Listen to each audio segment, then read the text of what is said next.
Hello Internet, so nice to see you. We all like great riffs. We started playing guitar because we've heard our guitar heroes play great riffs that sounded big on the guitar.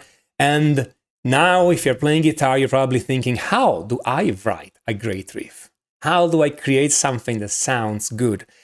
How do we create a rhythm part that sound big and rocks, okay? Well, I'm here to tell you that there is a secret weapon, okay, that can help you, okay? And I'm gonna show it to you in a few different riffs, okay? Plus on how to use it on your own riffs, okay? This secret weapon has a strange name. It's called voice leading. You may have heard of that, but probably you've never seen it in the context of a guitar riff. So a student asked me how to write great riffs, and that's my answer. Okay, voice leading is this idea that when I play two chords, I try to take every note of the first chord, every note of the second chord, and match them so that every note moves the least amount to the next note. So if I'm playing a C major chord here, like C, E, and G,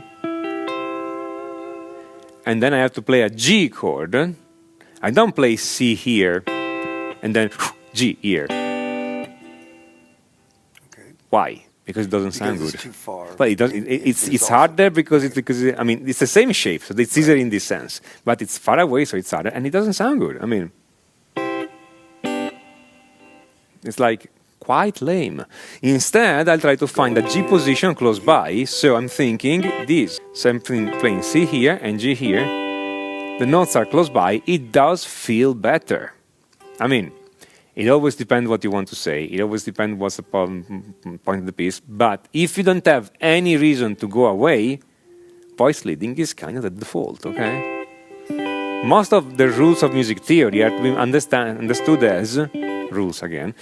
Okay, as the default we use unless we have good reason to do otherwise. That's the idea. It just sounds better. Yes. Okay, so where it is used? Well, where it does not used. I mean, it's I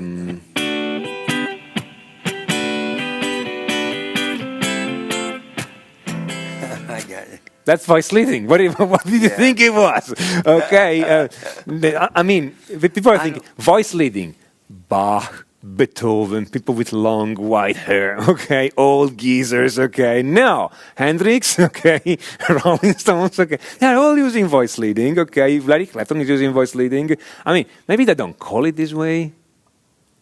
I mean, if you go to Eric Clapton and say, so you use voice leading, and I'm not sure if Clapton will say yes, he's saying, get out of here, okay. But they are using this idea. They play the chord close by, okay. This happens everywhere when you hear a funky rhythm, for instance. I get it. Okay, because in the funky,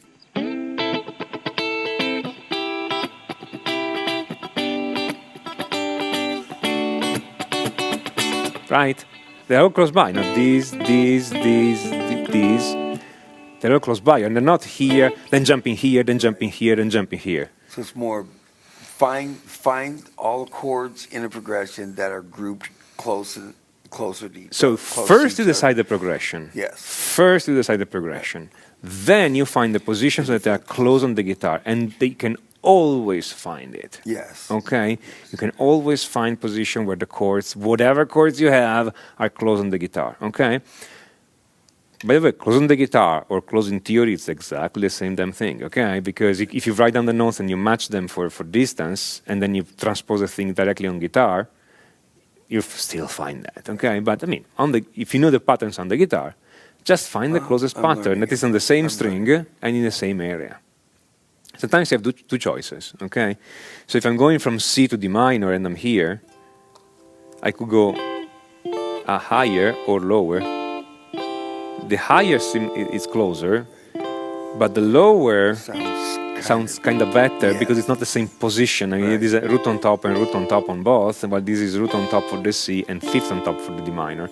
So sometimes, especially for the chords that are close by in the key, it's better if you use the other position, essentially. I mean, it's in classical music, they will always use the other position. Right. In modern music, up to you, okay? Because everything works. It's just So you you have to just find. choose which. You just choose, okay? It could also be like, in that moment, I want the music to go higher, so you pick the higher position. It could be simple as that. It's not that, this is not kind of a brainy decision. What do you feel like, going higher or going lower? Play that, okay? Simple, really simple as that, okay? It just seems too simple, but it is even It more is simple. simple. It's even No, more simple I know. than it. But I try to make it more Okay, the thing is that it's that's the basics of voice leading. Now, if you open a music theory book and read about voice leading, you're going to find a bunch of other rules because they have a slightly different case use in mind. They are thinking, okay, typically they have in mind a piece in 4 voices. They have reason for thinking in 4 voices. Okay, it's because lots of ensembles of instruments like a string quartet, okay, or a brass section, they're typically written in this idea with 3 voices on top and 1 bass, and so 4 voices. Okay, again, not always, but that is a very common case. Okay, so they want to learn to arrange for that situation. Of course, they should do also the 3 voices, which some music books do and some don't. They should do the 2 voices, etc., etc. But the most common case when you arrange something for real instrument in an orchestra is that you need to have a 4-voice situation in mind with 3 voices on top, 1 and 1 bass. Because also classical music has a very specific sound, so there are some sounds they want to avoid because they're not in style. So then you have to study all the tricks to avoid those sounds so that you sound in style, essentially. We don't care about that. Right. Okay, I mean, unless we do. If you tell me I want to arrange for a string quartet, sure, let's sit down, let's do that. Then there are these additional tricks. I don't want to call them rules because the rule tells you what you should not do, but it doesn't tell you how. So I like to think about if you don't like that sound, there is this trick to avoid that. That's kind of a more constructive way of approaching the whole thing. So in that case, yeah, we can get down to all these. But for 3 voices, which is a typical triad case, on the guitar, okay, considering that you already have a bass player covering the bass, so you don't have to worry about that, it is this simple. It just boils down to pick the closest chord, okay? Which is, okay?